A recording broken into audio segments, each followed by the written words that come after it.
3, 2, 1. Somos así.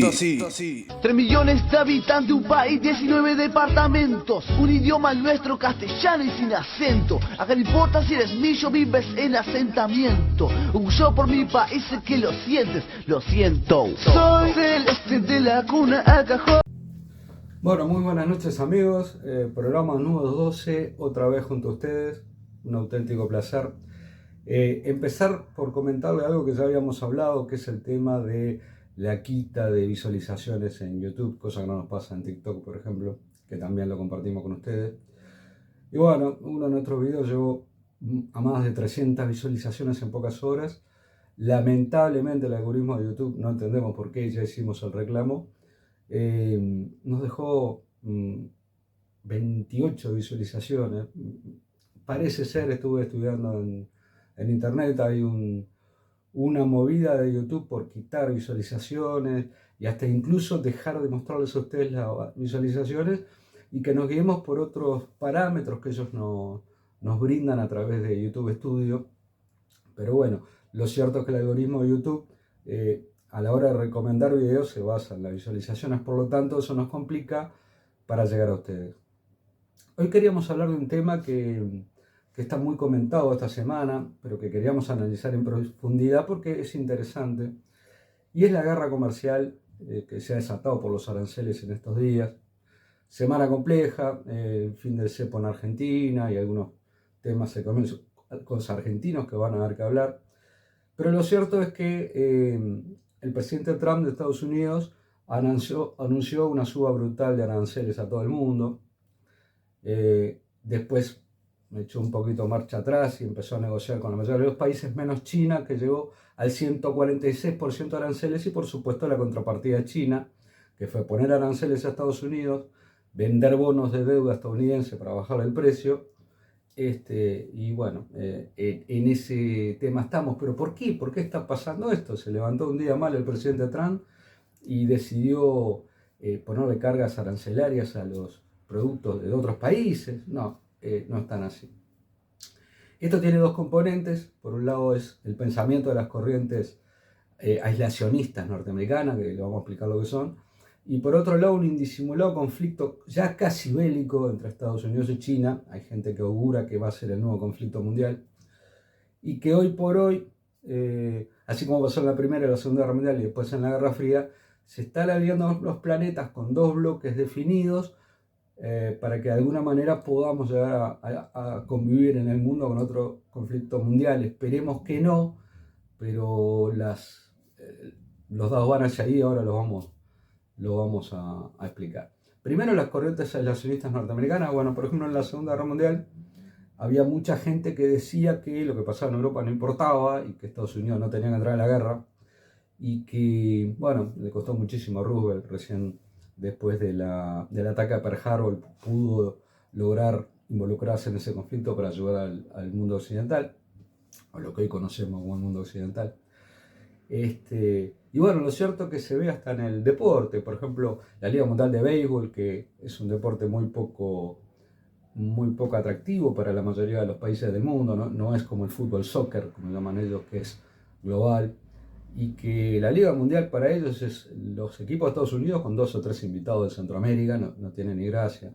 Tienen su propia Fórmula 1, que es la Fórmula Indy, que se corre íntegramente en Estados Unidos, tiene el mismo potencial que la Fórmula 1, no participan prácticamente en Fórmula 1, tienen 1 o 2 carreras, pero la convocatoria es mínima. Y bueno, todo eso es una corriente estadounidense que, aparte de todo, esa corriente vio como la globalización, impulsada incluso por Estados Unidos, empezó a recortar puestos de trabajo en Estados Unidos. Por ejemplo, los vehículos. Mi abuelo tenía, cuando yo era chico, una Ford hecha en Estados Unidos, una camioneta del 54, hermoso vehículo, una V8, y era lo común. Ese tipo de autos hechos en Estados Unidos era lo más común en Uruguay. Bueno, hoy por hoy se ven muy poquito. Algún Tesla cuando uno va en la calle, de repente alguna camioneta Dodge Ram de esa, que sería el equivalente, que son un camión y que acá son inviables y son simplemente algún tipo puntual de persona la puede tener, pero sería imposible porque por el estilo norteamericano y después por los costos de mano de obra norteamericano, que es inviable el precio para Uruguay. Y en eso se basó la globalización. Es know-how o diseño y más de innovación y desarrollo hecho en Estados Unidos, pero pues la mano de obra proporcionado por países con menores salarios, menores beneficios sociales en el sudeste asiático. Y ahí llegamos hoy por hoy a tener un iPhone 14 diseñado en los Estados Unidos por ingenieros norteamericanos, pero que hecho en los Estados Unidos solamente tiene la memoria RAM. Estaba escuchando a los colegas de A24 en Argentina y describían como el iPhone 14, el buque insignia de los teléfonos norteamericanos, tiene solamente la memoria RAM en Estados Unidos, la pantalla es coreana, el procesador es taiwanés. Vamos a hablar un poquito más de Taiwán y qué importancia tiene en toda esta guerra Estados Unidos-China. Y bueno, la batería es china, China popular, China comunista, como le decían ellos. Y solamente la memoria RAM hecha en Estados Unidos. ¿Eso qué hace? Que muchos norteamericanos que tienen acceso a la educación vivan muy bien y que después la gente que tiene menos capacidad técnica, producto de muchas cosas, porque no pudieron estudiar o por lo que sea, ven mermada su capacidad de trabajo, su fuente de trabajo y su salario. Bueno, y ese tipo de cosas se encarnó en los movimientos aislacionistas y bueno, se empezó a presionar a los políticos en Estados Unidos y uno de los buques insignia de Trump en la campaña era justamente eso: hagamos de nuevo América grande y América primero y vamos a desarrollar puestos de trabajo en Detroit y esto y lo otro. Y la forma de eso, bueno, el consejo de un analista formado en Harvard que previó una guerra de aranceles para negociar. Negociar hay muy poco, o sea, no se le puede pedir a Uruguay que tenga una balanza comercial pareja con Estados Unidos, no podríamos comprar lo que ellos producen, o sea, imagínense una ciudad vieja llena de Dodge Ram, sería imposible y no lo podríamos pagar. Ejemplo tonto, este smartwatch es un Xiaomi, no me paga la marca, les aclaro. Hace mucho tiempo, cada vez que compraba un celular chino, me duraba 2 semanas, lo tenía que tirar.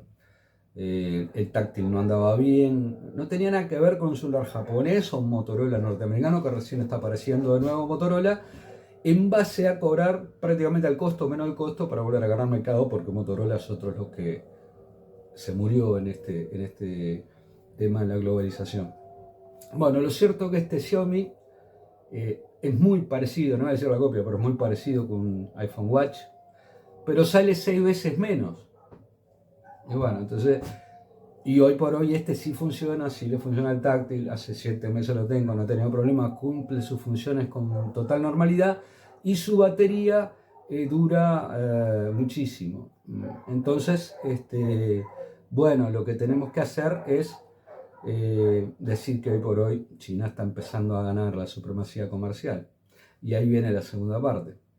Para Estados Unidos perder esa supremacía en desarrollo sería muy duro, sobre todo cuando ya no produce nada dentro de su propio territorio prácticamente. Es muy poca cosa, fíjense en un supermercado lo que diga Made in USA. La verdad no conozco mucho, ni las pelotas de tenis Wilson son hechas en Estados Unidos. Y ahí, bueno, es que el propio Estados Unidos, por un tema estratégico, está trabajando en el tema. El tema de los procesadores es fundamental, hablábamos de Taiwán. Bueno, hoy por hoy casi todo lo que conocemos tiene un microprocesador. Entonces, ¿qué hace eso? Que sea muy importante, hasta las aspiradoras tienen microprocesadores. Imagínense un mundo sin teléfonos inteligentes, sin televisores smart, sin autos con electrónica, ni que hablar de los vehículos eléctricos por naturaleza.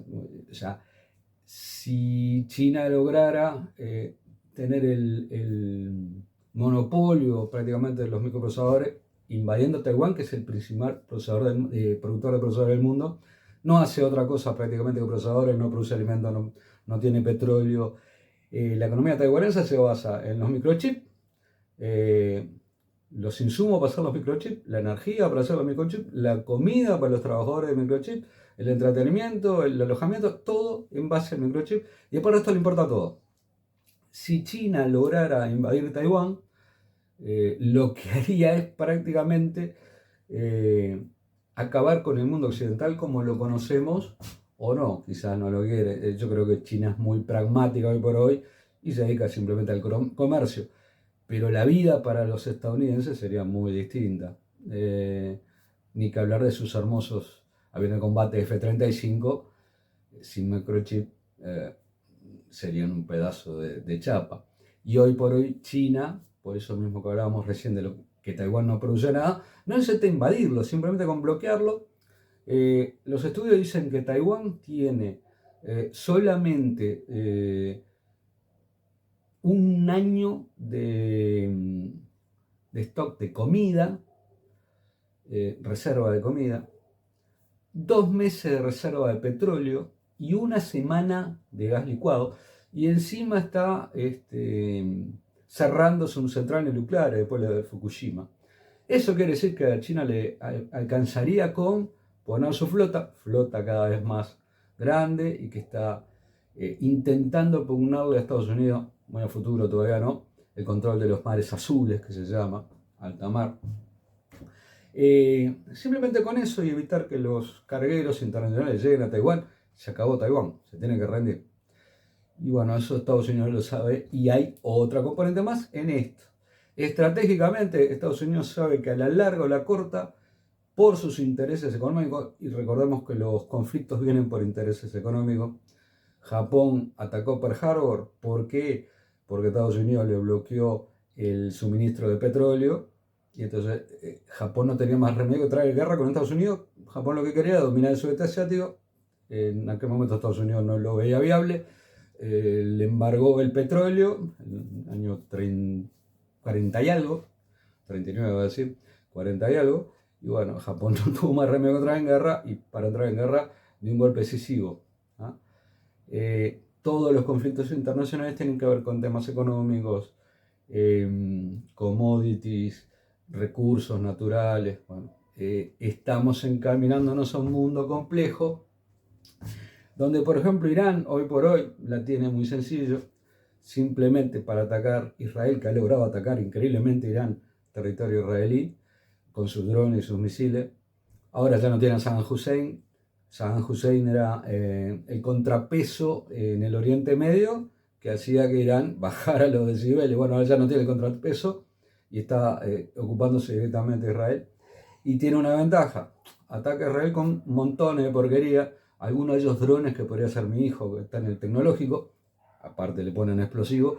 Después algún misil balístico intercontinental, o lo que se llama intercontinental, de gran velocidad, que son más complicados. Pero ¿qué pasa? En un enjambre de 1000 porquerías de esas, las defensas aéreas israelíes pueden saber, si saben cuáles son los misiles buenos por la velocidad, pero de los drones no saben cuál lleva explosivo y cuál no, y cuál representa una amenaza y cuál no. Entonces no tienen más remedio que interceptar todo lo que sobrevuele su territorio.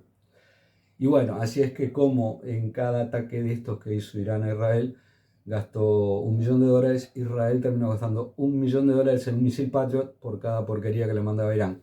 Nos dan las cuentas económicas, no da la cuenta para Ucrania. Europa, en base a lo que venía haciendo la hipótesis de conflicto, prácticamente cerró su fábrica de armamento y redujo sus fuerzas. Eso hace que hoy por hoy esté tratando de desarrollar de nuevo la industria, pero que no tiene ni stock ni para darle a Ucrania. Trump ya le dijo a Europa que Rusia puede hacer en Europa lo que le plazca, no es problema de él, y que le dijo a los europeos que si quieren defensa se la paguen. Después Putin logró hacer algo bastante audaz, que es romper la disuasión nuclear. Hasta hace poco se pensaba que cualquier conflicto Occidente-Rusia, por ejemplo, terminaba en una guerra nuclear. Sin embargo, encontró un bache. La única potencia hegemónica nuclear en la OTAN es Estados Unidos, que ya dijo que tengan mucha suerte. Y después, dentro de Europa, hay solo 2 países con armas nucleares, que son Francia y el Reino Unido, cuya legislación interna le impide atacar a otro país con armamento nuclear si no son atacados primero. Por lo tanto, le alcanza a Rusia a no atacar Francia e Inglaterra y puede hacer lo que quiera. Y todo eso Estados Unidos sabe. Esta guerra de aranceles con China es una guerra más que económica, una guerra estratégica que se puede basar en el futuro mundo occidental y que hay que seguir muy de cerca. Hay que seguir muy de cerca a Taiwán y hay que seguir muy de cerca lo que pasa, porque aparte hay otra gente, yo no me afilo a esa teoría porque no tengo pruebas, que dice que Trump buscaría la tercera reelección y eso solo se puede dar en caso que Estados Unidos esté en conflicto, como pasó con Roosevelt. Por eso le digo, queridos amigos, hay que seguir estudiando mucho esto, bichando cómo está el tema internacional, pero el tema de los aranceles es mucho más complejo, va mucho más allá de lo económico. Escuchaba excelentes economistas y especialistas en comercio exterior que esto puede ser una oportunidad para Uruguay. Sí, claro, porque no, lo que no le compra China a Estados Unidos no lo puede comprar a nosotros, por ejemplo, grano.